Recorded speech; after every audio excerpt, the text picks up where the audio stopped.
Today, we've got Dr. Drew Pinsky on, double board certified in internal medicine and addiction, but I'm sure you guys already know him because he's everywhere and for good reason. He's one of the good guys fighting the good fight. And we're gonna be talking about everything today. I've got questions about RFK and his previous heroin addiction. Can he hold a position in Oval Office and tolerate that kind of stress? Is there a risk of relapse? How do we become addicted to things? Can we ever break addiction permanently? Are we ever safe from addiction? We move on to topics like gender-affirming care, obesity, basically a race to solve everything. You're gonna wanna hear this one. Keeping It Real with Jillian Michaels. Dr. Drew, welcome to the show. How are you? Oh, we're here. Congratulations. We are here. Congratulations on this. I already talked about you behind your back. I see. So Double board certified badass. I am so legacy of a career. I am so privileged to know you. I'm so happy to be here. I've seen you create some shitstorms lately, and I'm so proud of you. I'm like, I love Jillian. And you know, we only had met once before today, I think. I think you were on with me and Adam. I was going to say, with Corolla. Yeah, and we both walked away and went, oh my God, Jillian is such a substantial person. We were so, like, impressed. So when you called for me to do this, I'm like, let's go do something. Oh, I was so excited that you're willing to do it. But Corolla's impressed by nobody, by the way. So when he said that, I thought, I thought I was right about that. So congratulations. Well, thank you. You met the Corolla threshold. Oh God. And I can't imagine it's an easy one. So I'm extremely proud. Mm-hmm. And now I'm going to disappoint you. Okay. And I know you spent some time with RFK recently. Yes. And I'm gonna show you my weakness, some of my bias, some of my ignorance. Good. That's all good. And when I look at RFK, I'll be honest. None of these, I judge no one. I would never endorse anyone because I have no business telling anybody who to vote for. Understood. On a personal level, honestly, I would probably gravitate personally towards RFK. Oh, he's a great guy. Okay, now people go, oh, he's crazy, he said this, he said that. When I look into the crazy thing he said and get beyond the headline, 90% of it makes sense to me. As always, the headlines are always bullshit. Can I say bullshit? No, please say bullshit, yes. The headlines are, I would say, always bullshit, if not even almost always. Like always, you have to go past the headline. And it's why I don't do print anymore, because I got so tired of these headlines being like complete distortions of everything I said. They never, and then usually now the body of what you say is also distorted completely. But the headlines are bullshit. You have to look behind it. And what is wrong with, like when I first interviewed RFK Jr., I do a streaming show on Tuesday, Wednesday, and Thursday at 3 o'clock Pacific. My wife would kill me if I didn't mention that. And, no, we're going to talk about all the things. Okay. And because she's producing it, it's been a great experience. But one of the privileges was interviewing him. And at the end of the interview, he goes, you're so brave to interview me, so courageous. And I thought, what are you talking about? You have to be brave to talk to somebody? It actually is. That is an insane idea, particularly on talk shows. We're all doing talk shows here now. When talk shows cut their teeth on interviewing Nazis and criminals and extreme, that's what talk shows were built on. Right. Getting interesting people in and just analyzing them, talking to them. I don't agree with everything RFK says. Not by a long margin. I don't agree with all of it either. But he taught me some stuff that I wasn't aware of, and I was so grateful for it. And I want to listen to more. And he, by the way, adjusts his opinion. I look for people that change their opinion. But when he changes his opinion, you know what they do? They're like, oh, he flip-flops. And it's like, he's actually malleable. He's actually saying, learning. I'm learning something here. Learning. It's bizarre. Like, he taught me about the hepatitis B vaccine for 5-year-olds. And like, that seems kind of crazy. It at least makes you go, maybe I should look into that. Exactly. Yeah. So tabling that part, where I hit a wall with him, the fact that he was a heroin addict. Oh, yeah. And Doc, I like to think that I am empathetic. Yeah. I like to think I'm non-judgmental. Yeah. I would have a real hard time checking that box if it was in fact on the ballot, because I think to myself, like, how do I know he doesn't crack under pressure? Yeah. Can't have that in the Oval. So right off the bat, I guess I do have a bias. I'm ashamed of it, but I want to put it out there. And I imagine that it's not just about RFK Jr. It's obviously got to play out with other people who struggle with addiction. Okay. So, in terms of being hired for jobs and things. And he said, so I pulled some things that he said that I wanted to talk to you about. So the first one is, I feel I was born an addict, and no matter what happened, I would have gone down that path. Well, so this is an illness with a genetic basis. I've Okay. treated 10,000 addicts in my career, and only 5 could I not have seen clearly the genetic heritage, the family history. It's always there. Okay. Now, but there are varying genetic burdens, right? Not everyone has the same genetic burden. Some people need an environmental trigger, whether it's exposure or trauma or whatever it is. There's something that triggers it. And when people get it, severe addiction, bad enough they need to see me, it's because they have 2 problems. They have trauma and they have addiction, and so we have to manage both. Okay. He had some trauma, right? His dad was shot and all this horrible stuff. His uncle was shot. I mean, he'd been through trauma, and he developed his addiction right after that. But his sense was, I was already going that way. And Yeah, he probably it would was have going that way no matter what. I So was like, it has oh, it. gosh. The important thing, though, is it's an illness that, I don't know if you want to get into this conversation, but I want to get into all the conversations. Okay, let me. I don't know if you want to get into this conversation. Because it's something I was sort of lecturing about. People get in these arguments still these days about whether addiction is a disease or not, and yet every time I get into that conversation, not one person who I've had that conversation with had a definition for disease. You can't tell whether something is or is not something that you don't have a definition for. So here's what disease is. Disease is a complex relationship between the genetics of the substrate and the environment. The gene-environment interaction results in an abnormal biology. People like me call that pathophysiology. So then, Doc, would you call obesity a disease under that pretense? Because I've often been like, because to me, my concern with it, and not to go so far off piece, but I can't help but acknowledge what you're saying, is that if I tell somebody they've got a disease, they're like, well, I'm fucked, I need drugs, I have a disease. And it's like, no, but this seems different to me. So it's a great thought. So the only discussion that is rational, let's put it in the category of addiction for a second, is it a disease or it is a syndrome? I would argue that obesity is a syndrome. So it's caused by multiple genetic variables and multiple environmental influences. Okay. So it's a syndrome like hypertension is a syndrome. Hypertension is the definition of a syndrome, though? Is a syndrome different than a disease in that I don't need drugs for it? You don't need drugs for any of these things, to be fair. I mean, you don't, for a cold is a disease, but you don't need a cold, Right. we over pharmacology everything, trust me. And I was raised by a family practitioner who wouldn't let me take any medication. I remember the first antibiotic I ever took was when I was 15. And I remember it was like a big moment. He brought some samples of ampicillin and a little bottle. He said, all right, your pediatrician wants you to take. We'll see. I don't know. You shouldn't be taking medicine, but all right. Yeah, that was the way I was raised. So I'm very cautious about the risk reward of anything medical, including things like lockdowns and everything has a risk reward. And Francis Collins has now admitted that during COVID, they took no risk reward into consideration. No. That is so effed up. That is the opposite of medicine. So syndrome. So syndrome is a constellation of symptoms that you can cull together and have a common natural history associated with them. And thereby, that natural history, if it goes to a bad place, people like me want to interrupt that natural history, right? And interrupting a natural history can include pharmacology, include physical therapy, include diet, include supplement, include all kinds of things. Different treatment methods, where appropriate, based on the patient. Risk reward based on the patient and the patient's wishes and desires, which also are not being considered anymore. No, not even a little bit. Yeah, and religious background and families. I'm so mortified about what has happened in my profession, Jillian. I'm really, really upset. It's very disturbing. It's not like it used to be. And I don't want to become one of these old guys like, back when we're mad. Behind the scenes, all of you guys are telling me it's like medical McCarthyism. Yeah. Like you've got politicians in the treatment room. We're being pressurized into doing certain things. It started with the insurance companies and it started with the regulators. So do you know how the opioid crisis happened? It's not the drug companies. Drug companies were duplicitous, but it was not the drug companies.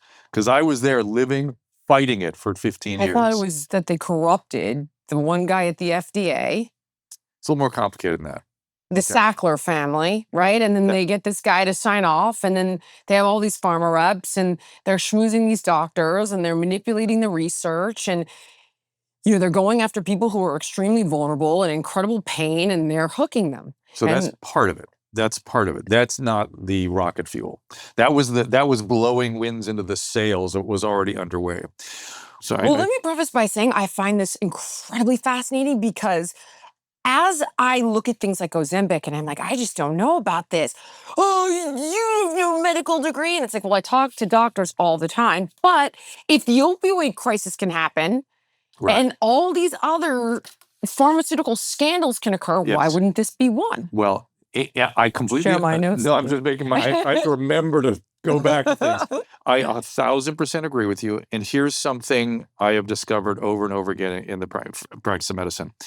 When something is used on a wide scale, when the risk reward is not clear, you are going to hurt people a lot. And so I am not clear.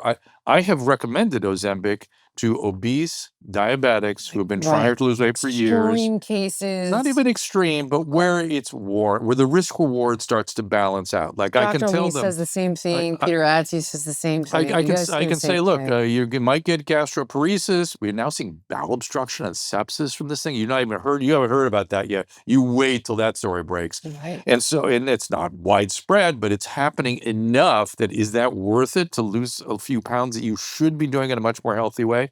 Everything you said about the muscle wasting and the facial changes and the regaining of the weight, everyone knows that's true.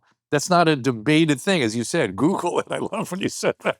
It's just true. I think that I just have an opinion. It's like, why wouldn't I sell it through my own fitness app? Why wouldn't I Weight Watchers it and just make money off of everybody? It's the same thing as fen-phen, and everyone forgot about fen-phen, which was the same thing. I had patients, drug addicts sometimes put on fen-phen, which mortified me. They, of course, went out again. But they were all being told, you're going to need to stay on this the rest of your life. You have an illness caused obesity. You're going to need to stay on fen-phen the rest of your life. And they ended up with mitral valve disease and cardiac problems, and it was a disaster. And guess what? It stopped when, this is my bridge to the opiate thing, when doctors started getting sued. And not just sued, but criminally held accountable for lack of informed consent, for overprescribing. So whenever we cross into the criminal zone with doctors, we all stop immediately. We just stop. So I got to make a note because I got to ask you about something else then in that area. The opioid crisis started when a group of evangelical health practitioners, nurses, and pain specialists very appropriately got involved in developing pain protocols for cancer patients. We went through an opioid crisis at the turn of the 20th century on the heels of the Civil War when the hypodermic needle and morphine sulfate were invented. You don't know this? We had a massive opioid crisis. Somewhere between 10 and 20,000 doctors were put in prison because of the Harrison Narcotic Act, which was to stop doctors from prescribing opiates to opiate addicts. And guess what? We stopped prescribing opiates entirely for 75 years, for 60 years. Wow. And because we were like, okay, that's that. We're not going to touch opiates. They're dangerous. I don't want to go to jail. And we weren't even aware. By the time I got trained, I wasn't aware why there was such a bias against opiates. But we weren't even treating cancer patients for pain. Morphine. So a group of doctors came in and nurses and went, this is insane. We need to do this. And they were completely right. But then they went, hey, there shouldn't be any pain anywhere ever. Oxycodone to OxyContin. They literally said, we decided we were a white hat profession, meaning we were heroes and we were evangelists and we were going to save the world from pain. There should never be any pain ever experienced by any American ever under any circumstances. That's literally what their philosophy was. Then, as those winds started blowing and the drug companies, duplicitous, kind of get involved with it, kind of getting their hands on those guys, a couple of wise attorneys in Florida, North Carolina, and California said, hey, they're not treating pain well enough. There's a discipline now for treating pain. I've got an old man that died of prostate cancer, and he was miserable for 3 weeks, and the family's pissed. Let's go sue that doctor. No. Let's not sue him for malpractice. Let's sue him for criminal negligence and elder abuse and $1 million for not giving the drugs, for not giving opiates. And he was threatened with prison and $1 million fine, and they won. Then they did in Florida and they did in California, and all doctors ceased prescribing opiates. We all stopped, and we sent all of our pain patients of any sort to pain management. Management doctors. And son of a pain management That's where that comes from. we're still in that discipline of we're going to prevent pain at all costs. And beware evangelical physicians who go around the country evangelizing for something. Does this sound familiar to you? Have we recently been through something where a doctor went around the country evangelizing for something? What are you thinking about? Fauci. There was somebody actually worse that was related to Fauci that was in his little team who actually went around the country and evangelized to every governor in every state. It wasn't Morenz, was it? Burks. Okay. She went to every governor and evangelized for lockdowns. That's how the lockdowns happened. Certainly got our governor here whipped up. 2 years of lockdowns. So what these pain guys did, back to the opiates, is then once they had control of it, once they were sort of in this position of superiority, and they were being sent by drug companies all over the country to give lectures to fellows and students and stuff about the importance of pain management, they got control of the regulators. First was the VA. They adopted the policy that pain is the fifth vital sign. Do you remember that? No, Doc, I don't know anything about pain became, I was doing lunges then. Pain became the fifth this was I think I was worried about the bottom of my ass, maybe at this one. The lower region of my, which still bothers me. But I'm laughing because my wife is obsessing about the same region right now. We talk a lot about that. And by the way, for men that has begged, I try to reassure her all the time. I'm walking behind you. I like what I see. That roll doesn't mean shit. But okay, you guys are preoccupied when we were talking about this. I'm sorry. I'm here now. So what part of the story was I in? So the pain is the vital sign. Yeah. So then that got adopted by the VA. Then the insurance companies, then the state medical societies, then the local departments of mental health, and then the ER discipline. Then every professional discipline took it on. It just became an hysteria, frankly. And so now your fucking pulse didn't matter as much as your pain scale. And trust me, they were not on you to check the pulse. They would, what's the pain scale? What's the pain scale? Did you do a pain scale? Because if they didn't do a pain scale on the paperwork, they would get sanctioned by the regulators. Doc, is this the thing with the happy face? Yes, they did that it was when the I injured happy my face back. scale. I still filled out the pain scale. Happy face scale. They still have it. It's still a remnant from the regulators. They got rid of the fifth vital sign, and then they started killing my patients, one after the other. It was just unbelievable. I was having great success getting pain patients off opiates. Their pain magically went away because a lot of pain, these opioids, there was never a single shred of research that showed that opioids helped chronic pain, ever. Literally, in fact, I remember I got this thing from the California Medical Association. Wait. How then do you make that argument without the research then? Look at COVID. Think how many things we did during COVID without the research. But people were dying. We have to do something. We gotta guess. We're doing the best we can. And listen, that's not even the part personally that I'm like, well, maybe you're trying to save lives. You're guessing you're in a free fall. The NIH evading FOIA requests is where I'm like, okay, as a person who does lunges for a living, this seems deeply alarming. But I won't take you off piste here, but fair. So there's no evidence to suggest that these things manage chronic pain. No.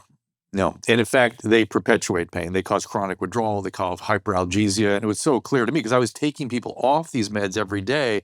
And within 2 weeks, it was the same thing with every patient. You come in, they go, and these are drug addicts, to be fair, I'm treating, but that's a lot of who pursued the pain meds. Wow. Okay. People with pain and addiction, those are the ones that really got in trouble. Got it. And we have treatment. Suboxone right now is excellent for pain and addiction. It's just excellent. And by the way, they're having trouble advocating for that. I don't know why. But anyway, I know why. Why? Okay. This is why I think so my wife has a very dear friend who struggled with heroin addiction. Then Suboxone is different. It's a different issue. Because I said pain and addiction. Genuine pain and addiction. Oh. It's a different thing. Okay. It's a different, I have a addiction, definite weird, shouldn't he be off of that by now? Are you robbing Peter to pay Paul? Have you switched the... It's complicated in the setting of opiate addiction. I'm with you on that. I'm with you. Okay. I got into treating addiction. The reason I got into it, because I saw these miracles. I saw people who were dying become better than they ever knew they could be. And Yeah. you don't get to do that in medicine very often. And I was like, this is like, I want to understand this. Suboxone does not sometimes, often, doesn't allow that full miracle of recovery. Understood. But sometimes that's not option for everybody. So Okay. everybody can't get there. And so it's getting the right treatment for the right patient, to be fair. That And seems it to can be life insane. it's overdone. Don't get me wrong. On my unit, I didn't allow Suboxone. I didn't allow it. I made the decision that if you wanted that, you got to go somewhere else. We're doing something really specific here. Understood. Now, because of regulators and stuff, that's considered dangerous because they'll go back and they'll use their usual dose of heroin and they'll die and they'll overdose. It's like, my patients are smart. When they go back to the streets, if that's where they choose to go, they do not use their usual dose. Right. They know better. Okay. But with the reason they were dying, and this is where I'll pick up, is my peers were killing them. I would take them off. I would take them off the opiates. They'd come in with the same exact syndrome, every single one. You go, in addition to the happy face, we also had to ask, what was your pain on a scale of 10? Okay. And they would all say, 100% of them say 10. at least 15. They'd go 20, 17, something dramatic, right? Okay. Like, okay. Yeah. Within 4 days of getting them off everything, they would stop talking about their pain. In 2 weeks, you'd have to you'd have to say, are you having pain? As opposed to when they came in, that's all they were talking about. Just taking them off the meds. So the opioids cause so much of this. But of course, they're drug addicts.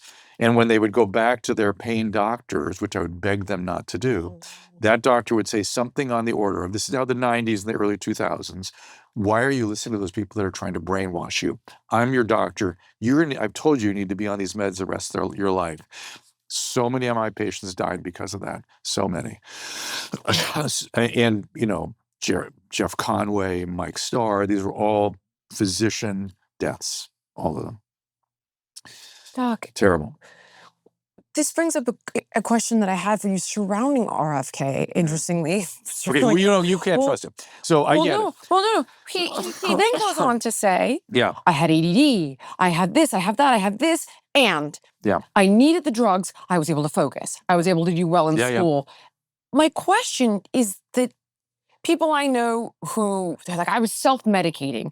Where is the line then between pharmaceuticals and street drugs? Like, Saying, oxy, heroin, I don't make a speed. Here's the line. Like methylphenidate. Here's the line. Drug addicts always go towards what's more powerful, more cost effective, always. So if you can go to your doctor and your insurance company pays for the opiates and your doctor gives you the opiates, you're going to the doctor. That's where you're going. But when your doctor cuts you off, you are going to the street. And your first thing is going to be buying the pills, terribly expensive. Somebody's going to go, there's a better, cheaper way. Snort this stuff, smoke this stuff. People don't stay at smoking and snorting heroin. They eventually shoot it. And then once you go to heroin, nowadays, you may be even already getting fentanyl even when you think you're getting heroin. So you're going to go to fentanyl very quickly. And that's how that goes. But back to the presidency of the United States. We have elected over the course of the history of this country, many alcoholics in that office. Many. Right, George W. Bush. George W. Bush, for sure, was a severe alcoholic. Maybe there's something happened during his presidency even. JFK, opiate addict. His chronic back pain and stuff, his Addison's disease, that was all opiate addiction. Not only did he have opiate addiction active, he got strung out on meth while he was in the office. If you Google it to use Google it. He had a doctor, again, giving him amphetamines to keep him up. He developed amphetamine psychosis. There is a story of him in a hotel throwing his clothes off and doing cartwheels down the hall, psychotic. And one, thank God, young female enlightened psychiatrist came in and said, you are going to have to never see this doctor again. I'm going to get you off this stuff. But of course, they left the opiates because of the back pain. So there you go. You have somebody, all the candidates. That's why RFK has got his addiction, the genetics. It's all in there. Wow. Okay. Ulysses S. Grant was a binge alcoholic, severe alcoholic. Bill Clinton, maybe some sex and love and alcohol in their addiction. I actually, thankfully his never really exploded, but he But then Duck is the case, like, There was don't many, fucking worry about it. many. Don't worry about it. I'm not saying don't worry Been here, about it. done that. I'm saying that the kind of person that is a leader and is likely to have the drive to do this kind of stuff is going to maybe have these features. And Wow. then let me point out I something. would think the opposite. Like, you've got to be steady as a rock, you know, like just well, but by the swords way, of steel. but RFK's had like 20 years of sobriety. When people have like 20 years of sobriety, they're good. It really is unlikely to have a relapse. If they're 5 years, So how do you know? you know. Is there what's that point of no return back to the let's dark say he had hypertension and was prone to strokes or something. I mean, you know what I mean? These illnesses have a way of, these are humans. These are human beings in the office. That's what we don't like. We don't like that look, the thing we're struggling with right now, they're old. That's another problem with the human being. Guys, how often do you buy skincare products because they're labeled as clean or organic, paraben-free, only to find out that there are 100 other toxic ingredients in them that are damaging your skin, your body, your health? And why is it so hard to find skincare products that are truly USDA certified organic? Well, you know what? The search is over, okay? Purity Woods has you covered. I love these products. They smell amazing. My skin looks great. They're easy to travel with. And you don't have to worry and read every single thing on the label because you have an umbrella of wellness. You're covered. All organic, all clean. Purity Woods' mission is to provide people with the cleanest, most effective, healthy aging and longevity products available. All their products are USDA certified organic, non-GMO, free of anything artificial, free of toxic preservatives and synthetic additives like pesticides, chemical fertilizers, dyes, parabens, and of course, it's cruelty-free, never tested on animals. So guys, turn back time on the appearance of your skin with Purity Woods Age-Defying Dream Cream. Purity Woods is currently offering 17% off site-wide, but we get an additional 10% discount for our listeners for a total savings of 27%. Just go to puritywoods.com/Jillian or enter Jillian at checkout. So for an additional 10% off your first order, that's puritywoods.com, PURITYWOODS.com. Enter the code Jillian for a total of 27% off your first order. So I want to shift your bias a little bit on this thing we call addiction. I want you to because I feel like an asshole, So, but I'm being you're not an honest, like, I asshole. kind of can't get Listen, past it. I didn't think It's why we vote. It's why we have a country. So, but I'm going to shift your bias a little bit. Please. Which is that, I'm going to tell you this story. I'm going to do it simply and just say that this is a gene that has been in the human genome throughout human history. If it had no adaptive advantages, it would have burned out a long time ago. Addiction. These constellation of genes that are responsible for addiction in the current socio-historical context. Okay. If you're a Scotsman fighting against genocidal military assault, guess what? It has advantages. There's no alcohol there necessarily, but you're fighting. Turns out alcoholics make amazing fighter pilots, shortstops, because they are thrill seekers. They take more risks than they ever. I asked RFK on the stage about this very issue, and he goes, we take risks, we do things, we think of things, we're creative. There's a ton of advantages that come with this genetic thing we call addiction. It has liability and it has advantages. But trust me, if a bunch of Huns attack this building, you want the alcoholics in there with you. That which nourishes me also destroys me, right? It's like your greatest strength is your greatest weakness. I would amuse myself with this. I would give lectures every week to groups of addicts, and I would go, hey, if a bomb went off in the parking lot, what are you guys going to do? And they'd all go, I'd go check it out. I go, okay, that's not what I would do. I would run. Yeah. That evidently, if a bunch of Huns are coming at you, you're more likely to survive when you go in with your wits about you and you're turned on by it. So they make great infantrymen. They make great fighters, great UFC fighters. I mean, think about all the people we know that are extreme athletes, and they can do a little something in the after hours. Right. Yeah. Now that doesn't mean they get full-blown addiction necessarily, but they definitely have that genetic quality where at least, and part of that genetics, by the way, is getting something very positive from these substances that you and I don't get. I have zero addiction outside of coffee and as a kid food And I'm very careful with me too. sugar. Yeah. I won't eat it because if I do, it's not that I don't think we can have a piece of cake. It's that if I have a piece of cake, I'll have another piece of cake. Yep. And so I'm like, no, it's not worth it for me. Yeah. But outside of that, I could take it, I could leave it. There's never been a drug in my life that I was like, love it. In fact, hated 99% of it because I'm such a control freak. I don't think it's just that though. You said you don't like it, and imagine if Hate you it. imagine if you loved it, like you loved it more than anything you've ever been exposed to in your life. That's That's why it. a lot of opiate addicts feel, number one. But number two, there's a really more interesting thing here. I was thinking the other day, I've tried different things when I was young and stuff, and I thought, oh, I've never gotten high. When these people talk about getting high, I don't really know what they're talking about. Me either. So that's a genetic, that's a Not biological at all. thing. You give me marijuana, I'm out cold. Me, Hate or it. I'm paranoid or something. But and by the way, because of the concentration now over age 65, we're seeing a lot of these toxic reactions. We're seeing anticholinergic delirium and crazy stuff from it. So you'll hear that story soon too. Oh, God. And then psychosis in younger males in particular. See, it's just too concentrated for us. The medicine is back to our thing about Ozempic. There's no free lunch in nature. It does not exist. Right. Hard work pays dividends. That's one truth of nature. Everything else, you try to shortcut, you try to medicate it, there will be risks. Here's the one thing that RFK Jr. said that also kind of threw me off a bit. He's like, well, if the drug still worked, I would still be taking them. And that freaked me out because I was like, well, wait a second now.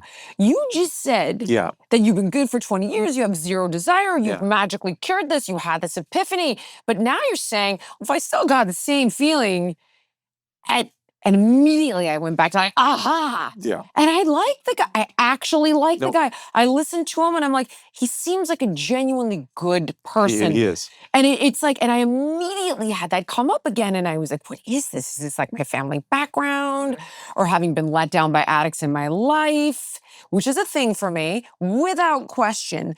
I have a few addicts in my life and they've let me down. So now I'm like, I'm not going down this road again. Which is a reasonable thing. Right? You got to be realistic about this condition. But he's 20 years in, and what he's telling you is that he can think it all the way through. Okay. Is that if he didn't know where it goes when he uses, he would love to keep using, but he knows where it goes. So just like you with the sugar, the cake. Yes. He knows. And he has now the internal resources not to do that. Much like you. 35 years past being overweight, I guess, at this point. So I guess it's the same thing. But embedded in there is another point that may help you, which is that addicts don't get well till they have to. Because look, cocaine is we're getting into some heavy stuff here, but there's two systems in the brain. There's a wanting system and a liking system. Okay. And with addiction, you got to have both, right? And What's the difference between wanting and liking? I understand needing and wanting. Well, I will tell you the difference. So wanting is when you don't like it anymore, and yet you still do it. Okay, because there's a wanting drive system in there that's taken over and makes you do it. Cocaine is the perfect example of this. Crack. So a crack addict has hundreds of times knows that the only thing they're going to like is the first hit. That they're going to love. And that for the next 10 hits, it's going to get progressively less satisfying, right? So you and I, hearing that, would go, okay, well, I guess I would just do 10 hits then, right? Yeah. And that I would stop. Well, not only do they not stop at 10 hits, they know that in 2 days, they will have spent all their money, they will have left their friends behind, they'll be sitting in the bathroom with a single light bulb with the curtains shut and foil on the window, and psychotic, seeing police outside. They know intellectually, they've done it hundreds of times. They know that's where it goes every time. Yet they can't not start because of the liking, and then the wanting just takes over. And then that's it. So. Okay. Looking at this statistically, and I have to lump obesity into it because to a certain extent there's a food addiction. It's a syndrome. Well, okay. So one of the roads to obesity, is food addiction. Not all of them. Right. But that's why it's a syndrome. It's many, many, many different things all manifesting the same way with obesity. Okay. Okay, got And it. so, this is what we're really missing in today's world. It's what's affecting the transgender treatment and I all this stuff. actually have this. I was going to ask you if I'm allowed to talk to you about Yeah, this. yeah. But It goes to the same place. Your and my brain works exactly the same, which is very interesting. Our the brains are the same. parallels of what you're saying. So Yeah. Doc, if I could go off Do piece you of sit around thinking all the oh time? my God, nonstop. My wife is like, babe, too. stop. I'm like, but how is this possible? How is So this funny. happening? If we could talk about the gender affirming care for a second. Here's what I will say, is that this, to connect it to what I was just talking about with obesity, is we have, my profession again, a lot of the problems are my profession and us doing our jobs. If we just left doctors to do what they're supposed to do, which is, make a decision, risk reward based on that individual and that family system, in that culture, in that religious background, whatever it is, assessing all that for that individual, making the best call with the less risk. We have lost track of choosing the best treatment, the right treatment for the right patient. Right. Same with obesity. Give everybody Ozempic. That's the answer. That's never going to work out. Give everybody give everybody gender affirming care. Well, okay, gender affirming, but yes, but not everyone needs blockers. Not everyone needs surgery. Get the right treatment for the right patient. So leave it in the hands of somebody who's. I always said, a friend of mine was working with his child with this, and I said, you should have a team. You should have a primary care doctor that you trust, and you have a therapist, you have a transgender person, and all these people get together and make the right decision for your child. And that's good. That's a good thing. And it might include hormone blockers. I've seen it be great for some people.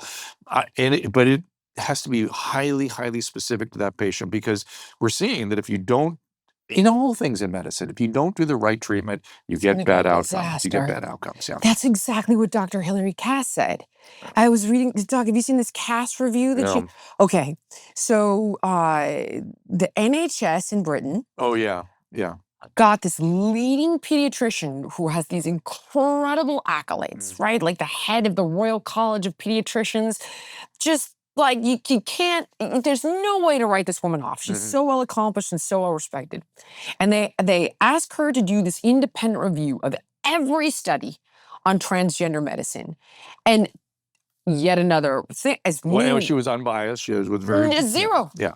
So she goes in and she reviews everything, and there are some key findings. And one of the most important that you're talking about is that each kid is in this position for a different reason. Some might be neurodivergent with autism. Some had past trauma. Some presented early. Let's frame it a little differently so we don't get in trouble. Okay, yeah. It's not that they're in this position differently. It's that they're in this position and they are an individual with specific needs. That's what she's saying. I'm kind of botching it. Yes. A specific social, biological, psychological circumstance to that individual. Yes. And that individual, each one should have a different treatment plan. That's what she's saying. Specific. Same thing with addiction. There's a lot of complaints early on that there was all one size fits all. That's true. Nothing should be one size fits all in medicine. There should be a variety of things that we have at our disposal to offer that individual. So, Doc, here's my question on that one then. When I look at something like gender affirming care, and you start to read, here's my bias. At this point in my career, do not trust drug companies at all. Good. Okay, so. By the way, I was a huge defender of drug companies. I don't want to condemn drug companies because I don't either. It's filled with really good people, really brilliant people. They invest billions of dollars in research. They deserve to make that money back. I mean, we have to I think it's the regulators that are the problem. So crush me on this one, please. Okay. I'm looking at all this stuff that's coming out of the Cass review and the WPATH Files, which I don't know if you saw that. I've seen that flying around. Okay. So it's a leak from this organization that's advising all of the doctors, and all of these internal communications leak, and the doctors amongst themselves are like, 14-year-old has no idea when we say you'll never have a kid. It's like talking to a blank wall. And then Marcy Bowers, I think her name is, who's the president of WPATH. She's like, yeah, I've never seen a transgender male orgasm ever again once they've been interrupted in 10 or 2. And you're just thinking yourself, like, he's fucking crazy. and there's disagreement within the organization. And then you start to look at these FDA adverse event reports Yeah. on women who are put on Lupron and their teeth are cracking and they have degenerative disc disease and children are getting brain swelling. And doc, this is where I'm like, this is going to be a no for me. Like, here's a change of clothes and a new name until your brain is cooked. Like, and Well, that's where my concern comes from. I'm worried about that too. Not 'cause- transphobia. yeah. I don't care. I have a bunch of Yeah. friends who are trans. Yeah. It's the fact that, like, are you sure you want to mess with the development of this child's brain? Are we sure? And that's the part that I can't get past. No, As a trainer, I was like, shut up. You don't know what you're talking about. But doc, brain swelling Let me on let the me. box. One of my favorite takes on this is actually Jim Norton's wife. She's transgender. She's Norwegian. And she has such a great take on this. She goes, look, when I was 12, I started having these changes in my body. She was a male at that point. And she said, and it was horrifying to me. I was having these incredibly horrible feelings. And my mother took me to my pediatrician, my doctor. My pediatrician made an assessment, appropriately identified something that he thought might be gender dysphoria, took him to a psychiatrist. They did 6 months of evaluation, Right. got the diagnosis. Right. And she says, and I was put on medicines that are dangerous, and I'm gonna have to take the rest of my life. But it's been an essential thing for me and worth the risk. Okay. Okay? Yeah. And I am who I am because of it, and I love it's exactly the right thing for me. It treated my condition completely. And I am happy and zero, like, life-threating side effect. I'm hearing well, about not teeth yet. I mean, you could, well, she didn't do the blockers. She just Oh, I don't I think she did see. anyway. I Okay. don't think. I mean, maybe I'm wrong. There might have been Okay. something in there. But the point is, she The goes, these blockers are, seem to be the you know, worst part she might have been on- pharmacologically. she might have been from, I don't know, because Then there's like the cross-sex hormones, and then there's surgery. and then she was saying that's another issue. These are dangerous. These are big. All of these things are medical interventions. This is the part that nobody sort of puts into the conversation.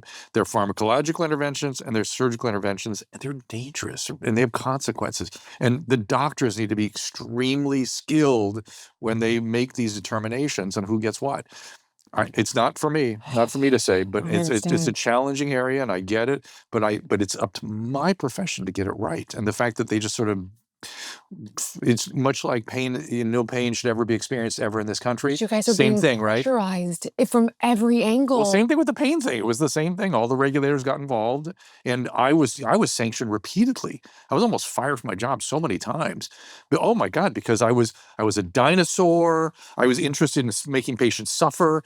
I was sanctioned. That's the suffering. Jillian wants to see people suffer. I'm like, actually, I want the exact opposite Right, of that. yes. I'm concerned that pancreatitis and intestinal blockage are suffering. She's talking about Ozempic. I'm talking about, thank you, doc. Yeah. And the thing Yeah. is, if it was a permanent solution, I'd like, Of course. it makes sense to me. I'd be like, well, you do 6 months, we're running the risk. I get it.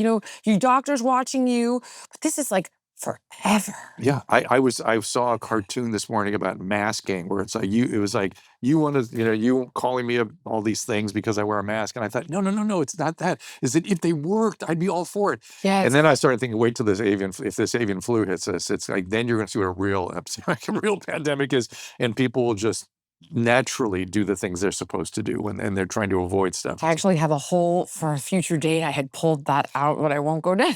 Which I was talking the about avian flu. Well, my fear is that they started talking about it coming to the humans so quickly. I thought, they must be doing gain of function on it. They must be. Because why else would it be? That, by the way, doc. Well, it's a little bit out there. Apparently, they were doing some gain of function in Madison, Wisconsin on the avian virus. And magically, that's where one of the animal outbreaks was.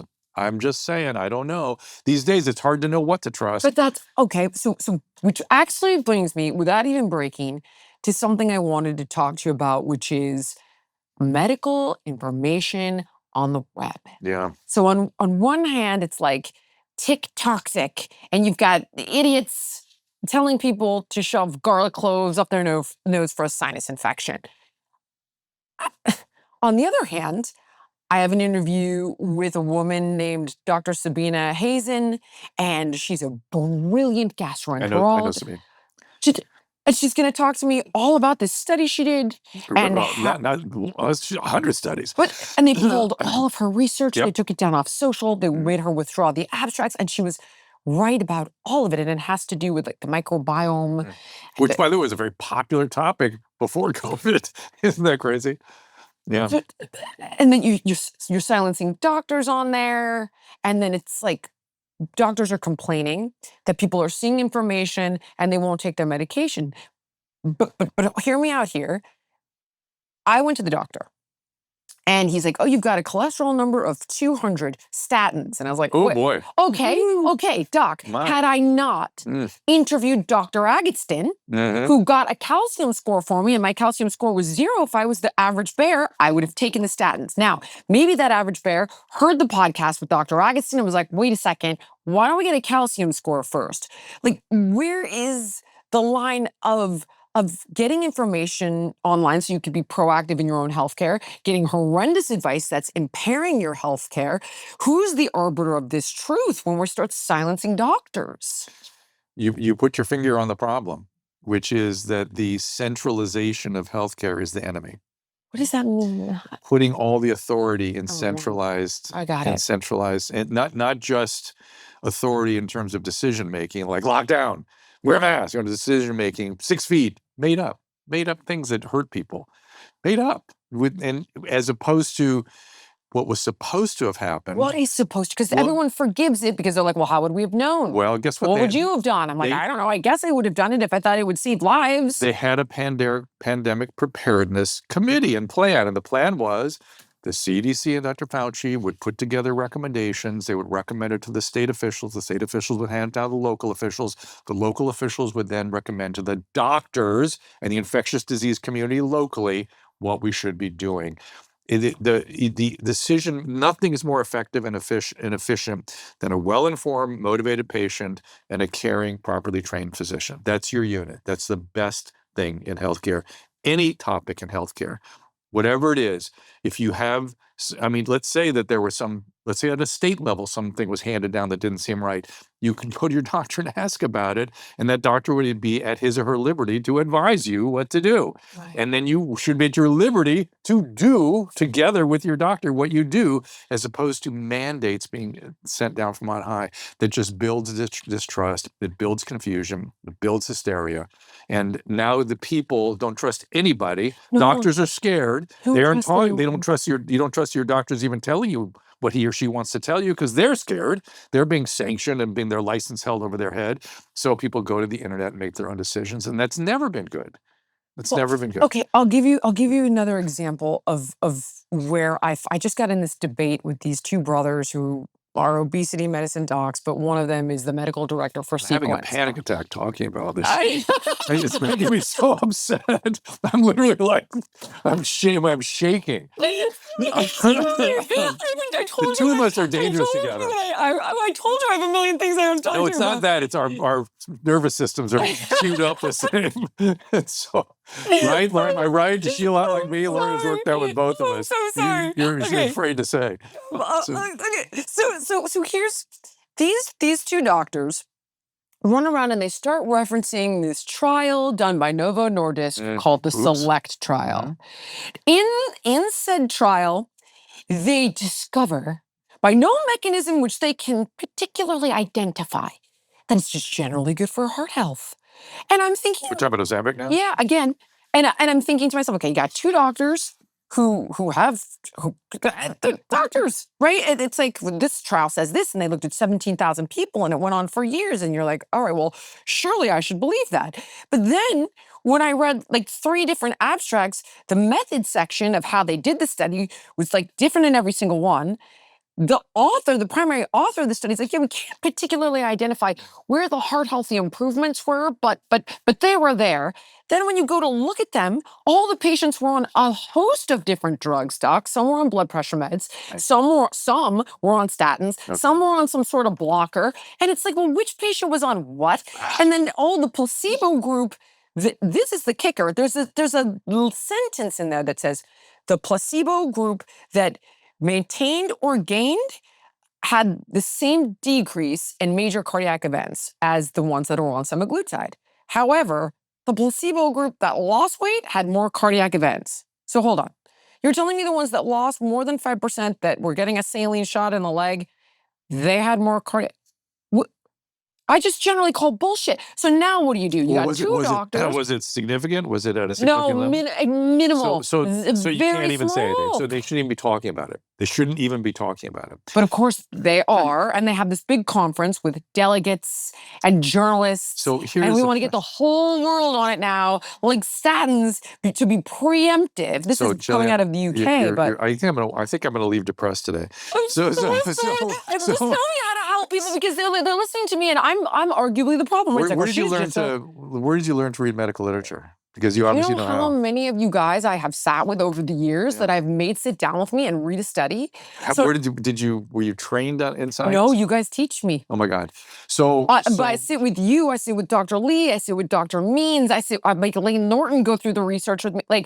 So I sit down, I go, what does this say? Okay, what is this? So here's what's casual risk? So years of them doing that for me, and that I've learned, and then when I still don't understand it, then I go to a doctor and I'm like, am I interpreting this properly or am I wrong? And then I come out and I make a big this is bullshit. Yeah. So you're right. You're well done. Thank you. I'm so impressed that you can read the literature with that. You're but then penetrating. I'll cross-check it. You're penetrating, and that's what's important. And it's really hard to penetrate medical literature. I'm going to step back from that a little bit and just say most medical literature is poorly done. Most of it has selection biases, like you're very focused on the selection biases, and that is very common. Most of them are not sufficiently powered to say anything. Most of them, if they are sufficiently powered, which is rare, are not of sufficient duration to say Dr. just said about gender affirming care, everything you're saying about the studies. And here is, I was trained as a scientist, and this is what I've been worried about for a long time. Actually, when I've been asked to judge research papers and things, and I always go, I will ask simple scientific questions, and the authors can't answer them. And here's what it goes down to. We have lost track of the scientific method. We have been captured by scientism rather than science. Sort of, I don't know quite how to define it. I'm going to have to think about that. But it's sort of like a religious, almost social. An ideology. It's an ideology. Got it. I understand. I'm with you. I see nutrition, diets, all that baloney all the time. It's scientism. They're using non-scientific methodology to describe things in what looks like scientific way. Here's the thing. Here's what science is. It's a methodology. It's a way of querying reality, so-called, querying the physical environment. It's just a way of trying to penetrate truths about the physical environment. Now, first of all, we live in a time when truth has no value, which is sick, pathetic, terrible. Our job is to ascend to the truth. That should be our job. It's what I was trained in, and the fact that that has been diminished is disgusting to me, but okay. Ascend to the truth. There is a truth. It is knowable. We can never know it in total, yes, for sure, but we should attempt to get as close to something like the truth as we possibly can. The scientific method is strictly the application of a null hypothesis, and the null hypothesis is either informative or not informative. That's it. It's basically a hypothesis and an assessment is as simple as possible, the most simplistic way of querying that hypothesis to try to determine if it stands up to the null hypothesis, a statistical analysis to back that up, and then do that many, many times. And once you've done that many times, that hypothesis becomes a theory. It never is the truth. It never is the explanation. Which is why it's subject to change. It's subject to change. It's an approximation of truths, hopefully. Hopefully it's close to truth. It should have predictive value. Okay. That's all we like. I understand that. That's quantifiable for me. That's why physics have such it's been so good because it's been very good at creating laws that have predictive value. Laws are different. Laws are now and laws adjust too, right? Newton's laws turned out to be only in a certain context. So you got to always be flexible and learning and moving and changing and adjusting. But the null hypothesis is either informative or non-informative. That is science. So now, and everything else is sort of narrative formation and sort of trying to describe things. And I get that. That has value, trying to describe things. But that is not the scientific method per se. Doc, a parting word, because I know you have like 10 other interviews today. I didn't even bother to look at the clock. I've already kept you 5 minutes over when you had to good. leave. I like it. Oh, no, I'm good. I'm so sorry. Okay, so last question. I'm sitting at home or I'm on my phone, whatever. I'm listening to this interview. I'm watching this interview. How do I say this is the advice you want to listen to? Like, is there some takeaway for them to know what to ingest online or how to vet it? What I like, because it shouldn't.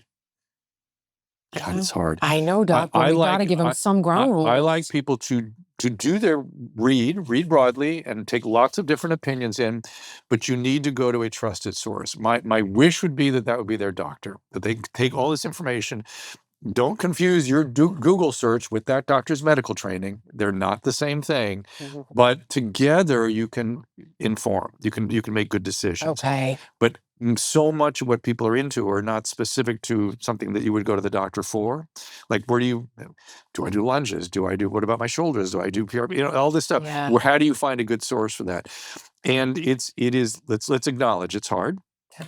I think, you know, it's interesting. We talked about predictive value of theory, and that was the one thing that made real sense to me, that is quantifiable. Correct. And so why don't we apply that to our sources that we trust, and people that have good outcomes, good predictive value, proof. Look for proof, and then go to Jillian, see what she says about this stuff. Oh yeah, it could be. Well, you're going to be that. You're going to be that person for people. You better get ready. No, Doc, you are. And speaking of, where do we get all things Dr. Drew and apparently Dr. Drew's wife? So my wife has been producing that streaming show that Jillian's going to be on now. So that's 3 o'clock, Tuesday, Wednesday, Thursday, Pacific time most weeks. Although we're going to do one today. It's Monday. It's on, you can get it on Rumble, you subscribe there. It's drdrew.com. Everything is there. Lots of places, lots of things. And I am so tired of saying things and then causing shitstorms. I'm really tired of it. I don't like causing shitstorms. I'm in one today. I don't know if you're aware of it, but I'm in one already. It's not to do with these topics, thankfully. But I just give my opinion, ladies and gentlemen. You take it, not take it. I hope much like you, I aim to help.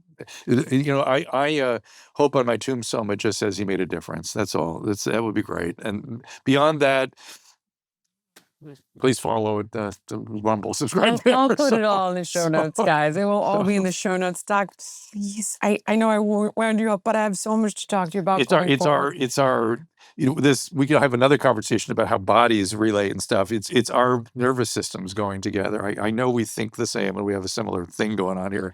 I'll try to take like a beta blocker or something. We can block each other down too. We can do that also. So. But it has been so great. So great. Keeping it real with Jillian Michaels.